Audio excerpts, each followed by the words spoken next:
ओम नमो भगवते वासुदेवाय नमः। जय श्री कृष्णा सनातनियों। आज इस वीडियो में सुनेंगे बृहस्पतिवार की परम पावन और दिव्य व्रत कथा, जिसको सुनने मात्र से मनुष्य को जीवन में धन समृद्धि और सुख शांति की प्राप्ति होती है। तो आइए बड़े ही प्रसन्नचित मन और श्रद्धा भक्ति भाव से भगवान बृहस्पति का ध्यान करते हुए बृहस्पतिवार व्रत कथा प्रारंभ करते हैं। प्रेम से बोलिए बृहस्पति भगवान की जय। श्री लक्ष्मी नारायण की जय। प्राचीन समय की बात है। भारत में एक राजा राज्य करता था। वह बड़ा प्रतापी तथा दानी था। वह नित्य प्रति मंदिर में भगवत दर्शन करने जाता था। वह ब्राह्मण और गुरु की सेवा किया करता था। उसके द्वार से कोई भी याचक निराश होकर नहीं लौटता था। वह प्रत्येक गुरुवार को व्रत रखता एवं पूजन करता था। हर दिन गरीबों की सहायता करता था।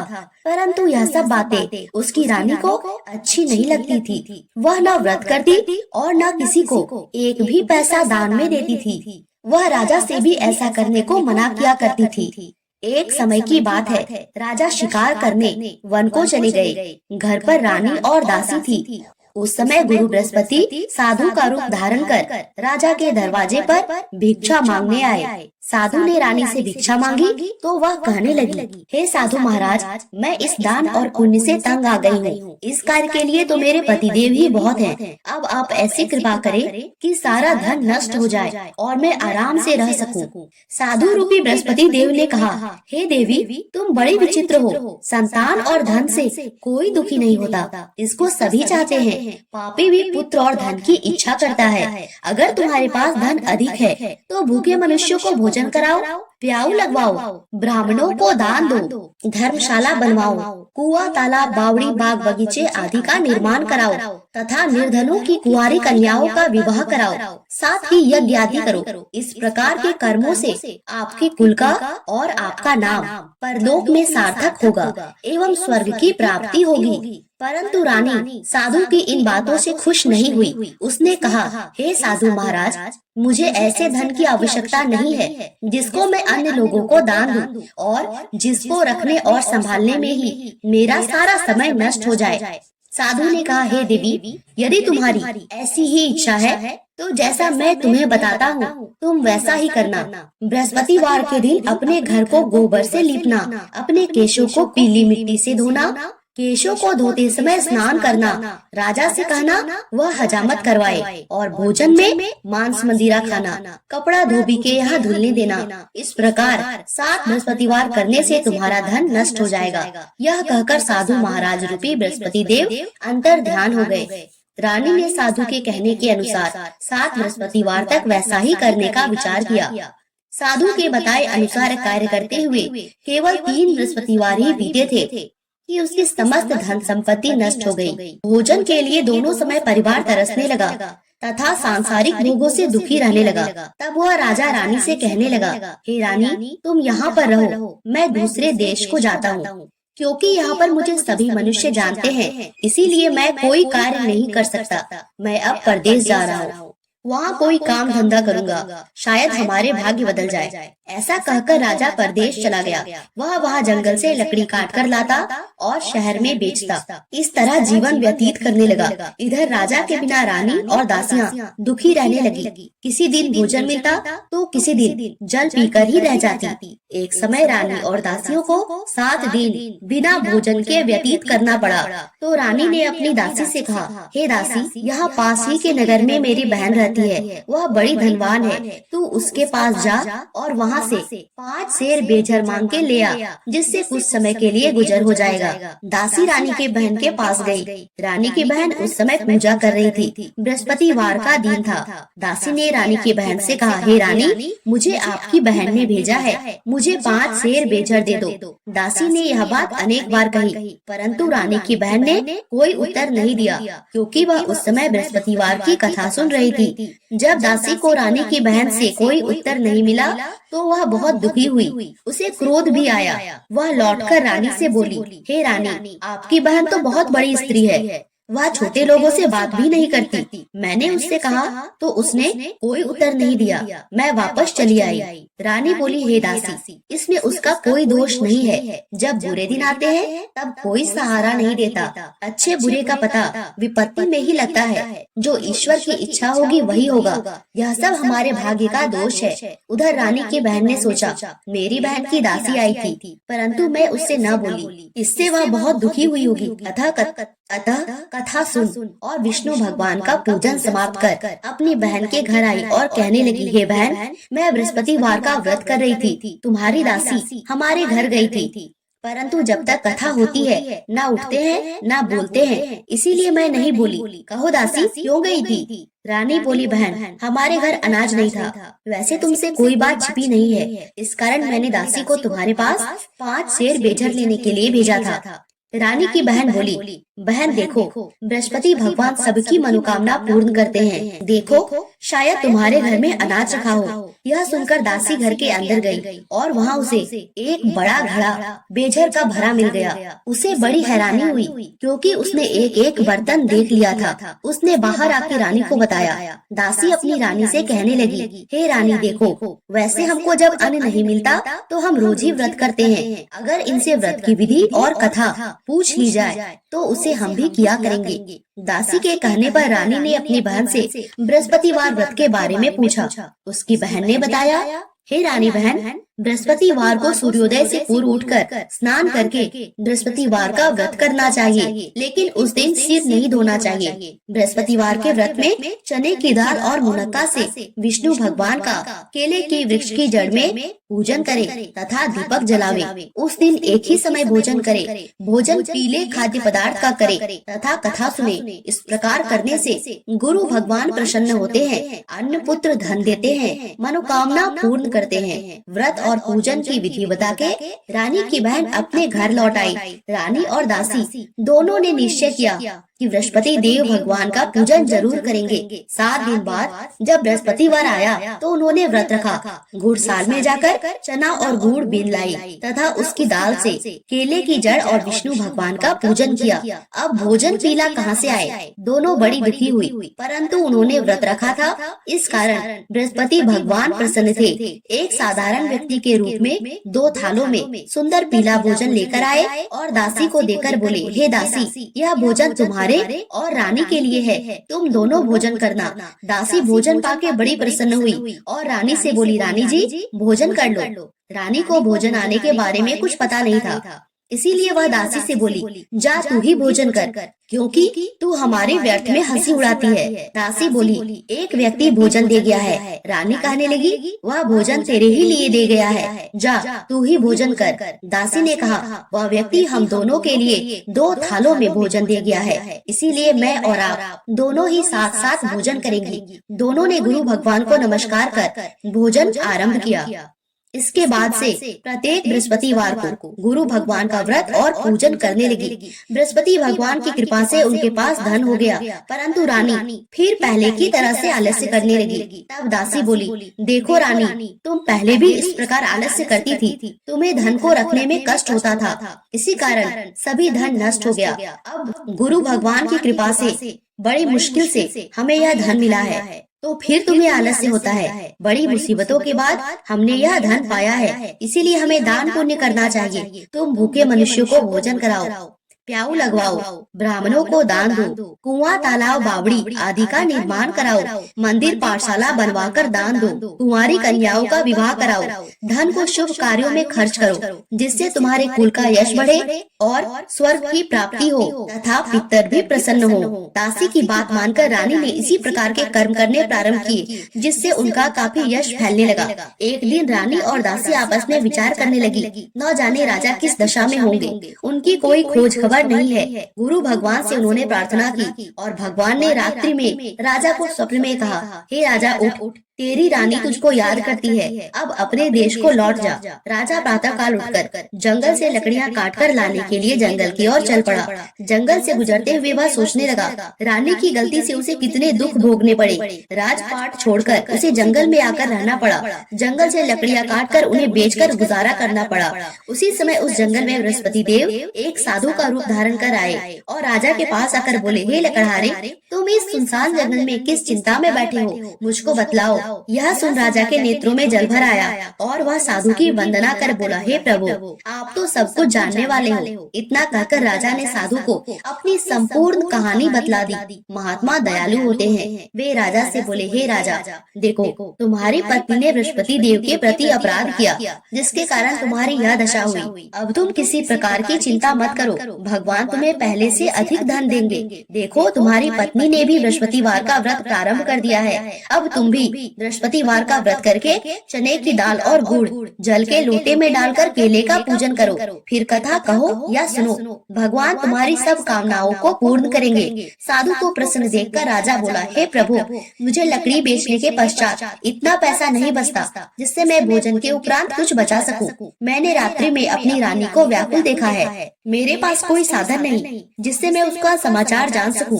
फिर मैं बृहस्पति देव की क्या कहानी कहूँ, मुझको तो कुछ भी मालूम नहीं है। साधु ने कहा, हे राजा, तुम किसी प्रकार की चिंता मत करो।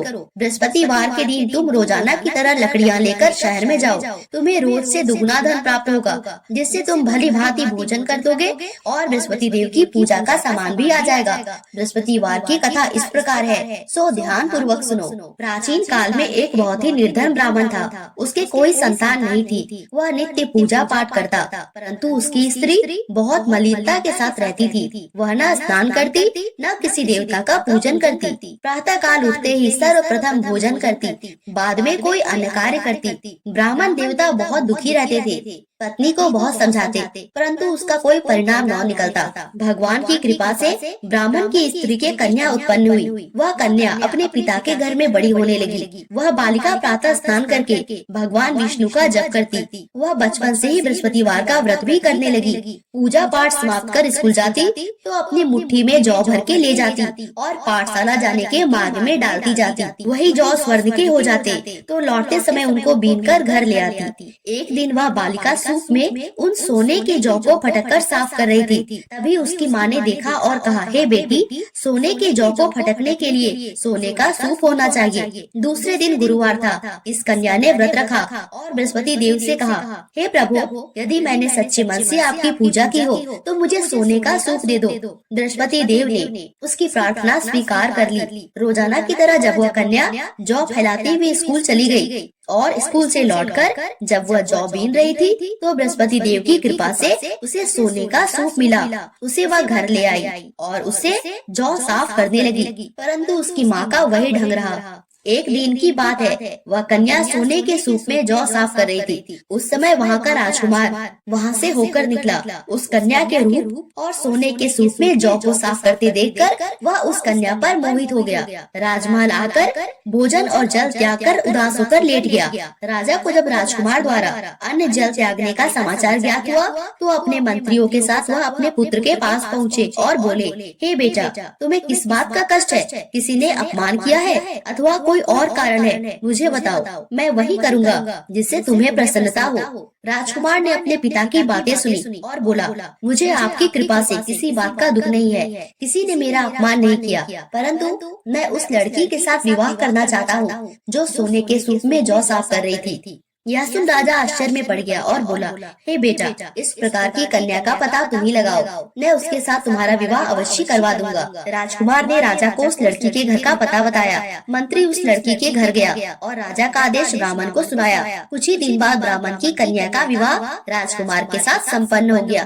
कन्या के घर से जाते ही उस ब्राह्मण देवता के घर में पहले की भांति गरीबी का निवास हो गया। अब भोजन के लिए अन्न भी बड़ी मुश्किल से मिलता था। एक दिन दुखी होकर ब्राह्मण अपनी पुत्री से मिलने गया। बेटी ने पिता की दुख की अवस्था को देखा और अपनी माँ का समाचार पूछा। ब्राह्मण ने सभी हाल कहा। कन्या ने बहुत सा धन देकर अपने पिता को विदा कर दिया। इस तरह ब्राह्मण का कुछ समय सुखपूर्वक व्यतीत हुआ, लेकिन कुछ दिन बाद फिर वही हाल हो गया। ब्राह्मण फिर अपनी कन्या के यहाँ गया और सभी हाल कहा। तो पुत्री बोली, हे पिताजी, आप माताजी को यहाँ लिवा लाओ, मैं उन्हें वह विधि बता दूंगी जिससे गरीबी दूर हो जाए। ब्राह्मण देवता अपनी स्त्री को साथ लेकर अपनी पुत्री के पास राजमहल पहुँचे। तो पुत्री अपनी माँ को समझाने लगी, हे माँ, तुम प्रातः काल उठते ही सर्वप्रथम स्नान आदि करके विष्णु भगवान का पूजन करो तो सब दरिद्रता दूर हो जाएगी। परंतु उसकी माँ ने उसकी एक बात नहीं मानी। वह प्रातः काल उठकर अपनी पुत्री का बछा जूठन खा लेती थी। एक दिन उसकी पुत्री को बहुत गुस्सा आया। उसने एक रात एक कोठरी से सारा सामान निकाल दिया और अपनी माँ को उसमें बंद कर दिया। प्रातः काल उसमें से निकाला और स्नान आदि करा के पूजा पाठ करवाया तो उसकी माँ की बुद्धि ठीक हो गई। उसके बाद वह नियम से पूजा पाठ करने लगी और बृहस्पतिवार का व्रत भी रखने लगी। इस व्रत के प्रभाव से उसकी माँ बहुत धनवान हो गई और बृहस्पति देवता के प्रभाव से स्वर्ग को प्राप्त हुई। वह ब्राह्मण भी सुखपूर्वक इस लोक का सुख भोग कर स्वर्ग को प्राप्त हुआ। इस तरह कहानी कहकर साधु देवता वहाँ से लोप हो गए। धीरे धीरे समय व्यतीत होने पर फिर बृहस्पतिवार का दिन आया। राजा जंगल से लकड़ी काटकर किसी शहर में बेचने गया। उसे उस दिन और दिनों से अधिक धन मिला।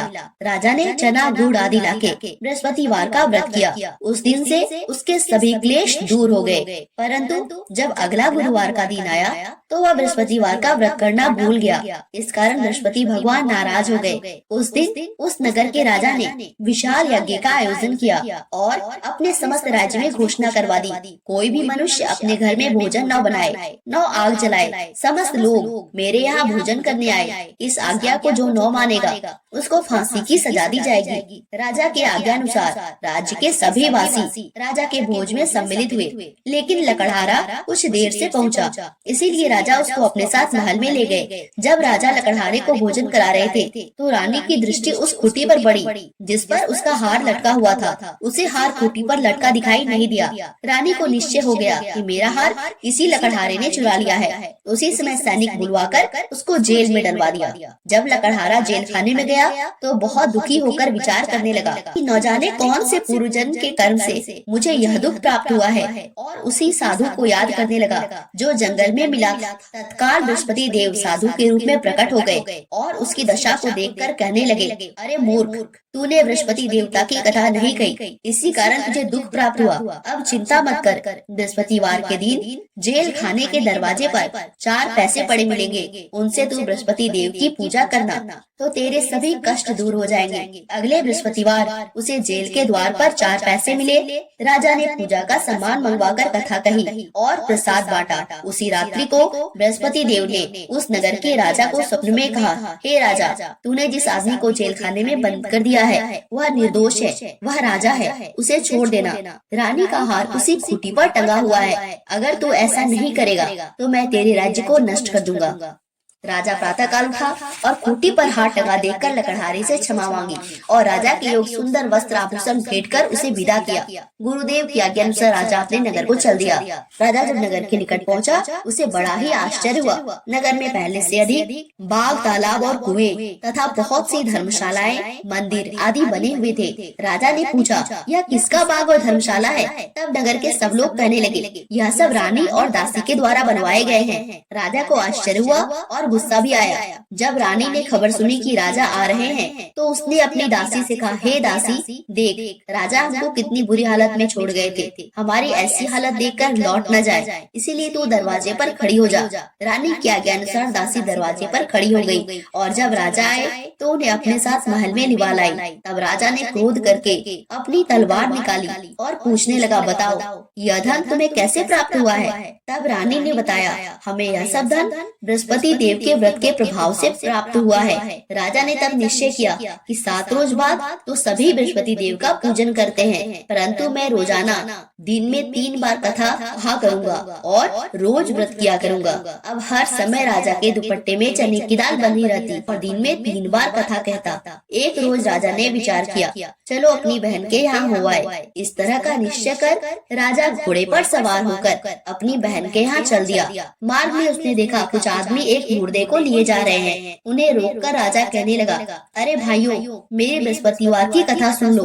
वे बोले, लो, हमारा तो आदमी मर गया है, इसको अपनी कथा की पड़ी है। परंतु कुछ आदमी बोले, अच्छा कहो, हम तुम्हारी कथा भी सुनेंगे। राजा ने दाल निकाली और कथा कहनी शुरू की। जब कथा आधी हुई तो मुर्दा हिलने लगा और जब कथा समाप्त हुई तो राम राम करके वह मुर्दा खड़ा हो गया। राजा आगे बढ़ा। उसे चलते चलते शाम हो गई। आगे मार्ग में उसे एक किसान खेत में हल चलाता मिला।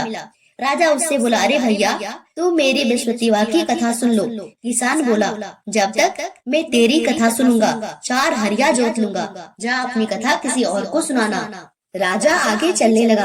राजा के हटते ही बैल पछाड़ खाकर गिर गए और किसान के पेट में बहुत जोर से दर्द होने लगा। उसी समय किसान की माँ रोटी लेकर आई। उसने जब यह देखा तो अपने पुत्र से सब हाल पूछा। बेटे ने सभी हाल बता दिया। बुढ़िया दौड़ी दौड़ी उस घुड़सवार के पास गई और उससे बोली, मैं भी तेरी कथा सुनूंगी, तू अपनी कथा मेरे खेत पर ही चलकर कहना। राजा ने लौटकर बुढ़िया के खेत पर जाकर कथा कही, जिसको सुनते ही बैल खड़े हो गए और किसान के पेट का दर्द भी बंद हो गया। राजा अपनी बहन के घर पहुंच गया। बहन ने भाई की खूब मेहमानी की। दूसरे रोज प्रातः काल राजा जगा तो वह देखने लगा कि सब लोग भोजन कर रहे हैं। राजा ने अपनी बहन से जब पूछा, ऐसा कोई मनुष्य है जिसने भोजन नहीं किया है, जो मेरी बृहस्पतिवार की कथा सुन ले। बहन बोली, हे भैया, यह देश ऐसा ही है। पहले यहाँ के लोग भोजन करते हैं, बाद में अन्य कार्य करते हैं। अगर कोई पड़ोस में हो तो मैं देख आती हूँ। ऐसा कहकर बहन देखने चली, परंतु उसे कोई भी ऐसा व्यक्ति नहीं मिला जिसने भोजन नहीं किया हो। अंत में वह एक कुम्हार के घर गई, जिसका लड़का बीमार था। उसे मालूम हुआ कि उसके यहाँ 3 दिन से किसी ने भोजन नहीं किया है। रानी ने अपने भाई की कथा सुनने के लिए कुम्हार से कहा। वह तैयार हो गया। राजा ने जाके बृहस्पतिवार की कथा कही, जिसको सुनकर उसका लड़का ठीक हो गया। अब तो राजा की प्रशंसा होने लगी। एक दिन राजा ने अपनी बहन से कहा, हे बहन, मैं अपने घर जाऊंगा, तुम भी तैयार हो जाओ। राजा की बहन ने अपनी सास से अपने भाई के साथ जाने की आज्ञा मांगी। सास बोली, चली जा, परंतु अपने लड़कों को मत ले जाना, क्योंकि तेरे भाई को कोई संतान नहीं होती है। बहन ने अपने भाई से कहा, हे भैया, मैं तो चलूंगी, परंतु कोई बालक नहीं जाएगा। राजा ने कहा, जब कोई बालक नहीं चलेगा तब तुम जाकर ही क्या करोगी। दुखी मन से राजा अपने नगर को लौट आया। राजा ने अपने रानी से कहा, हम निसंतान हैं, इसीलिए कोई हमारे घर आना पसंद नहीं करता। इतना कह वह बिना भोजन आदि के शैया पर लेट गए। रानी बोली, हे प्रभु, बृहस्पति देव ने हमें सब कुछ दिया है, वे हमें संतान भी अवश्य देंगे। उसी रात बृहस्पति देव ने राजा को स्वप्न में कहा, हे राजा, उठ, सभी सोच त्याग दे, तेरी रानी गर्भवती है। राजा को यह जानकर बड़ी खुशी हुई। 9वें महीने रानी के गर्भ से एक सुंदर पुत्र पैदा हुआ। जब राजा की बहन ने यह शुभ समाचार सुना तो वह बहुत खुश हुई और बधाई लेकर अपने भाई के यहाँ आई। तभी रानी ने कहा, घोड़ा चढ़कर नहीं आई, गधा चढ़ी आई। राजा की बहन बोली, भाभी, मैं इस प्रकार न कहती तो तुम्हें औलाद कैसे मिलती।